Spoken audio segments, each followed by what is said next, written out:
So when you're wrapping up high school, you've got these two huge paths a lot of people think about. Do you enlist or do you enroll?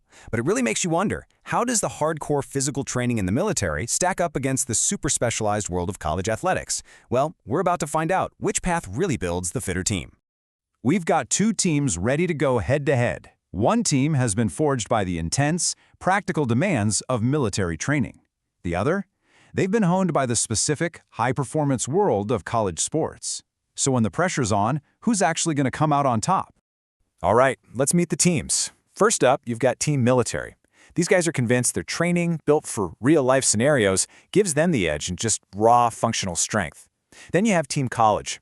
This is a group of specialists. We're talking a competitive swimmer, a javelin thrower, a high jumper. They feel like their cardio is totally locked in and that they have the technical skill to dominate. So what's the battlefield going to look like? Well, it's a series of 6 absolutely gruesome events. They're designed to test everything: strength, endurance, how well you work as a team, and just pure, simple grit. Let's see who breaks first. Okay, so right out of the gate, it looked like this was going to be a total blowout. I mean, the first 3 events just showed a massive difference in performance. One team jumped out to what seriously looked like a lead nobody could catch, and it was all thanks to their specialized athletic skills. The very first event kicks off with a surprise. As the boat's pulling away from shore, they're told, jump in and swim for a key. And this, right here, is where Team College's master plan immediately pays off. See, they have a guy named Gunner, who just happens to be a competitive swimmer. And yeah, it wasn't even close. Gunner just blitzes through the water like a torpedo, grabs the key, and snags the first point for his team. It was an easy, decisive win. Score is 1-0, Team College. All right, next up is a test of just pure brute force. They've got to pull a 10,000-pound van, stop all of that momentum, and then push the thing all the way back. And let me tell you, the hardest part is that switch from pulling to pushing. It is an absolute killer on your whole body. After that first easy win, the college team is feeling pretty good about themselves. They're so confident, they're even throwing a little trash talk at the military guys while they struggle with the van. And you know what? They backed it up. Team College pulls off another win, beating the military team by a solid 5 seconds. The score is now 2-0. Now the third event mixes strength and speed. It's this brutal relay with 70-pound medicine ball squats and sprints. They actually gave the military team a 5-foot head start, to give them a fighting chance. But it just wasn't enough. So after 3 straight wins, Team College is up 3-0. It is a complete and total shutout. Team Military is on the verge of getting swept, and you can just see it. Morale is at an all-time low. With their backs completely against the wall, the military team needed something to change, and fast. Luckily for them, the competition was about to shift. We're moving away from cardio and speed, and into tests of pure, raw strength. This was their last chance to turn this whole thing around. But even with that crushing deficit, the military team wasn't broken. Their whole mindset was simple. You just don't quit. You dig deep, and you keep going no matter what. The next event, deadlift stalemate. The rules are dead simple. Both teams have to match reps at 315 pounds. The count goes up by 1 each round. It's just a battle of attrition. Who's going to fail first? And this is where the tide finally starts to turn. The college team, their training just doesn't focus on heavy, high-rep deadlifts, and they just couldn't keep up.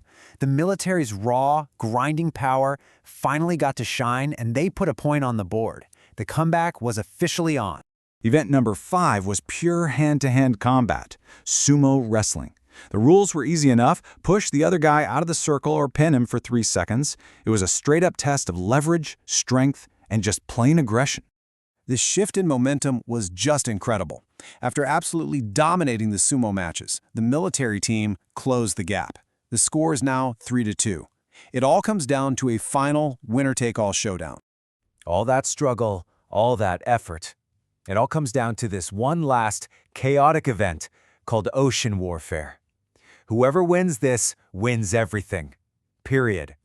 Okay, so here's how it works. There are 6 weight plates hidden somewhere in the water. The heavy ones are worth 10 points, light ones are worth 5. Teams gotta find them and get them back to their mat. But here's the twist. You can steal plates from the other team at any time until it's safely on their mat. So strategy is absolutely everything. And the difference in strategy was, well, it was night and day.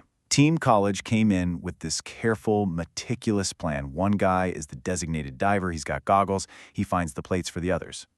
Team Military strategy, In their own words, we're just going to send it.